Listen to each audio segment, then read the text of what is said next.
Okay, we're about to get started. So this is a session on how to identify red flags in the offshore world. And to your right, we have Hugh Dickson, who's a partner at Thornton. And further to the right is Jess, Shakespeare, a director at Kinetic Partners, both based in the Cayman Islands and both insolvency practitioners.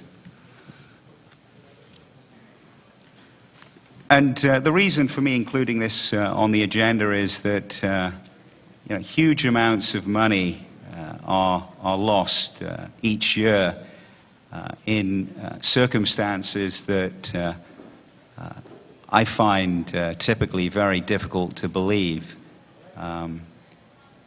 It often seems to me that people do no due diligence whatsoever, or they attempt to do due diligence and fail completely. But an enormous amount of money is lost each year in schemes that, to me, seem to be overtly silly, quite frankly. So we're going to discuss today how to identify potential problems. And it's been my experience as a journalist, when I'm dealing with other journalists, which is frequently, I mean barely a day goes by without a journalist contacting me with some offshore inquiry.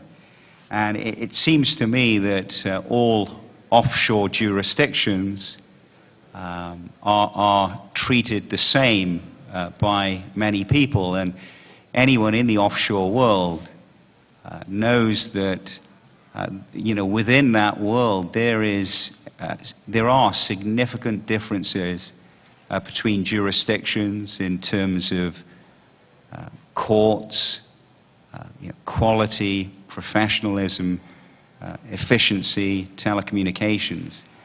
So we're going to start off by talking about jurisdictions, and if either Hugh or Jess would like to kick us off on some of the differences.